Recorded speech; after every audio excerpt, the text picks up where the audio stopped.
Sungguh hal luar biasa untuk kembali bersama Anda dalam minggu ini. Saya begitu bersyukur bahwa Anda adalah pendengar setia terhadap program ini. Bersama saya Pendeta Islomanik dalam program Firman hari ini. Selamat mendengarkan.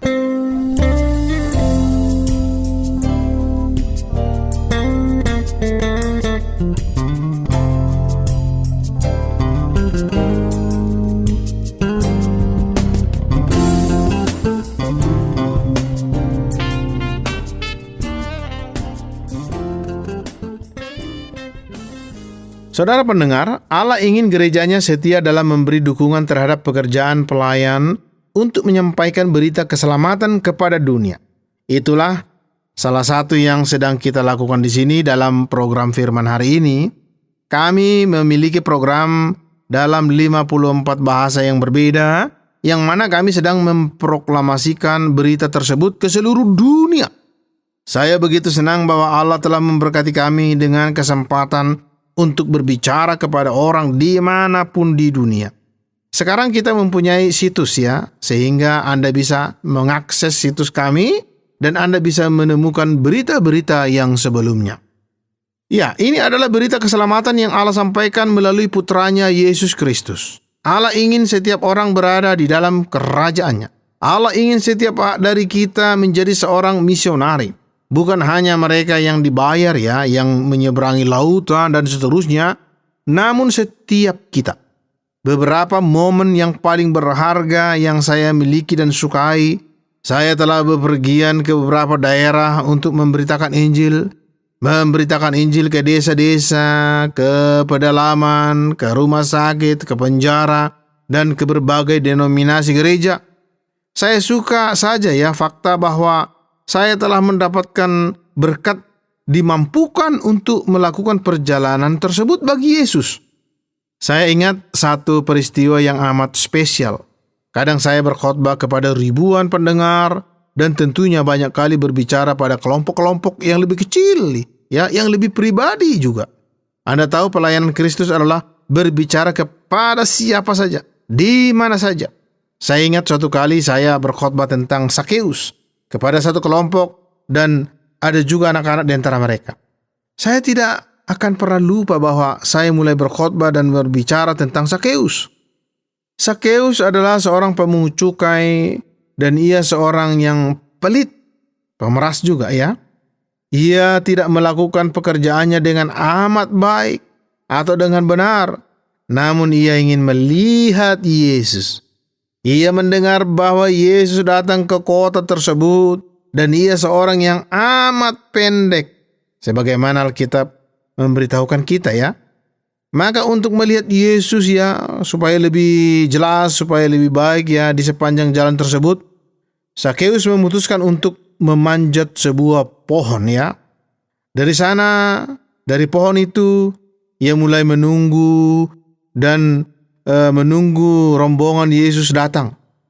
Ketika Yesus datang melewatinya, ya, ketika di atas pohon, Yesus berhenti pada dekat pohon di jalan itu, ya, di mana Sakeus berada dan memanggilnya serta meminta Sakeus turun.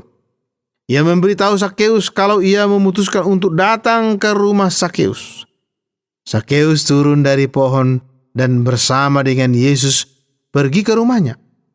Sekarang ada beberapa hal yang Yesus katakan kepadanya dan Sakeus bertobat. Ia mengakui bahwa ia telah tidak jujur dan telah mengambil lebih banyak uang dari orang, memeras orang ya, melebihi dari yang seharusnya ia pungut sebagai pemungut cukai. Ia berkata ia akan mengembalikannya dan memberikannya 4 kali lipat dari orang yang pernah ia peras, yang pernah ia ambil dari mereka, yang telah ia rugikan dan ia lukai. Keseluruhan hidupnya diubahkan, yaitu Sakeus diubahkan. Ya, saya ingat malam itu di sana di desa ya, dan saya telah mengkhotbahkan tentang Sakeus. Sebagai panggilan altar mereka saya panggil, saya bertanya jika ada yang mau mengundang Yesus datang ke rumah mereka, ke dalam hatinya. Nah, beberapa tangan terancung dan saya begitu senang tangan sang kepala mereka, kepala pemimpin mereka, dan ia maju ke depan dan saya memberkatinya. Saya mengucapkan berkat dengan menumpangkan tangan di atas kepalanya serta menyambut dia dan memberitahunya adalah hal yang indah Yesus sekarang bersama dengannya. Lalu saya bertanya, jika ada orang lain yang mau mengundang Yesus ke rumah mereka dan masuk dalam hati mereka? Ya, beberapa orang lain datang dan begitu para pria tersebut telah memecahkan kebekuan di malam itu. Beberapa wanita datang ke depan dan hampir setiap orang datang ke depan. Saya terus mengajukan pertanyaan, jikalau masih ada orang lain lagi yang mau membuka hati mengundang Yesus. Salah seorang memberitahu saya apa yang sedang terjadi. Ia memberitahu saya, di sana ada seorang lagi. Maka saya menyerukan panggilan lagi untuk siapa saja. Silahkan datang ke depan untuk mengundang Yesus masuk dalam kehidupan mereka. Dan ia sekali lagi berkata, ada seorang lain lagi, Pak. Dan kami melakukan panggilan ulang lagi, sebanyak 2 atau 3 kali. Dan ada seorang pemuda yang memiliki ilmu gelap maju. Dan kemudian saya berdoa untuknya, menumpangkan tangan dan menuntunnya minta ampun kepada Yesus, serta mengundang Yesus masuk ke dalam hatinya. Setelah itu saya mendoakan dan memberkatinya, mendoakan pelepasan segala dosa kutuk. Saat itu pemuda tersebut berteriak dan mengundang Yesus masuk dalam hatinya. Pemuda tersebut menangis dan mengatakan bahwa selama ini dia merasa hampa karena hidupnya diserahkan kepada kegelapan, kepada ilmu-ilmu kekuatan dunia. Kini pemuda itu merasakan jamahan Tuhan Yesus dan menjadi pengikutnya yang setia. Pernah satu kali saya mengunjungi desa tersebut. Rupanya dia sudah berkeluarga. Anak istrinya yang menjadi pengikut setia Tuhan Yesus dan pendukung gereja setempat di mana mereka tinggal. Demikianlah khotbah yang spesial yang saya ingat pernah saya sampaikan saudara. Saya tidak akan pernah melupakan khotbah itu. Sekarang peristiwa itu sudah beberapa puluh tahun yang lalu. Dan saya baru berpikir itu merupakan salah satu pengalaman yang terindah yang saya miliki dalam berkhotbah, dalam mengajar, dalam memberitakan Injil. Saya hanya berharap dan berdoa bahwa Anda menemukan sukacita yang besar dalam mengundang Yesus masuk dalam hati dan hidup Anda, bahkan keluarga Anda. Kita memulai tahun yang baru sekarang di saat ini dalam tahun gereja, dan jika ada bulan yang berbeda dan Anda sedang mendengarkan ini mungkin di musim panas, musim hujan, ya, itu tidak masalah. Tentu gereja diatur untuk sepanjang tahun mengingat hal-hal yang Alkitab ajarkan kepada kita. Misalnya, tahun gereja dimulai dengan Advent, 4 minggu sebelum Natal. Itu adalah suatu periode 4 minggu yang indah untuk bertobat dan mendekat kepada Allah, dan untuk menggunakan hiasan Advent atau kalender doa untuk membimbing Anda sepanjang waktu itu sampai pada kelahiran Kristus yang kita rayakan saat Natal segera. Sesudah itu Epifani, di mana kita mengingat bahwa berita itu, kabar baik itu bukan hanya bagi orang Yahudi, tetapi untuk setiap orang ke seluruh dunia, untuk saudara dan saya. Nah, lalu datanglah puasa menjelang Paskah.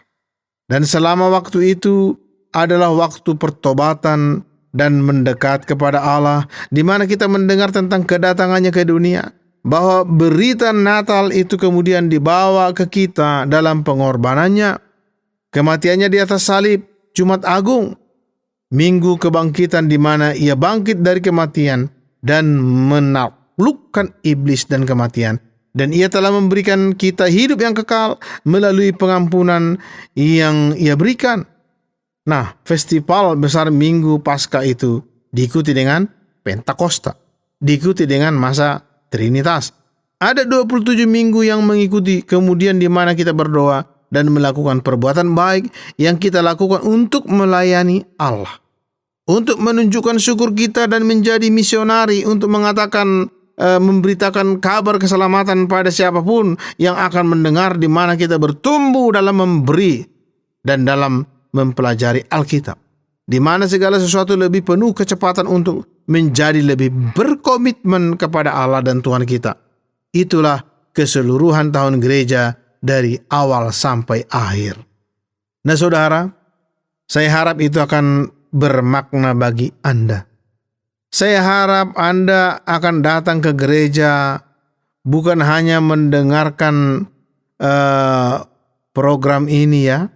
Namun jika Anda bisa bermobilitas dan bisa ke gereja di mana Anda akan pergi dan menerima perjamuan kudus ya, di mana Anda akan beribadah dan bernyanyi bersama jemaat, dan itu akan menjadi tahun yang luar biasa, sehingga di akhir tahun Anda akan mampu memuji Allah dan iman Anda menjadi lebih kuat. Kesaksian Anda menjadi lebih kuat, dan itu akan menjadi tahun yang luar biasa untuk bersyukur kepada Allah, dan akan menjadi tahun di mana Anda menjadi semakin dekat dengannya dan menyembah Dia dengan lebih tulus. Amin. Begitu tiada terkira pengorbanan yang Kau beri di dalam hidupku, sungguh adalah bukti kasih-Mu yang tak pernah berhenti mengalir dalamku. Selalu ku rasa dan baru setiap hari berdua denganmu. Kerinduanku, karena Kau setia dulu, sekarang dan selamanya. Ku mau senangkan hati-Mu, itu kerinduanku. Karena Kau setia dulu, sekarang dan selamanya. Sungguh ku cinta padamu, Engkau kekasih hatiku. Saudara, jika Anda diberkati dengan program ini, silakan kirim respon Anda ke acara Firman Hari Ini, Tromol Pos 261 Batu 65302 Jawa Timur, atau SMS ke nomor 081 333 777 386. Saya ulang, SMS ke nomor 081 333 777 386 dengan ketik nama Anda, spasi, nama Firman Hari Ini, spasi, asal Anda, spasi, respon atau tanggapan Anda. Akhirnya saya Pendeta Eslomanik mohon diri dari ruang dengar Anda. Sampai jumpa, Tuhan Yesus memberkati. Senangkan hati-Mu, itu kerinduanku. Karena Kau setia dulu, sekarang dan selamanya. Sungguh ku cinta padamu, Engkau kekasih hatiku.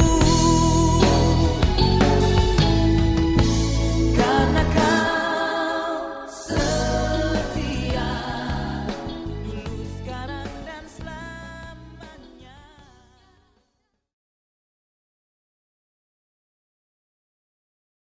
Terima kasih Anda sudah mengikuti program kami. Jika Anda diberkati, jangan lupa like, komen, dan share supaya Anda tidak ketinggalan setiap program terbaru kami. Jangan lupa juga untuk subscribe channelnya dan nyalakan loncengnya. Jika Anda ingin mendukung pelayanan kami, bisa melalui rekening kami berikut ini, atau menghubungi kami di sini.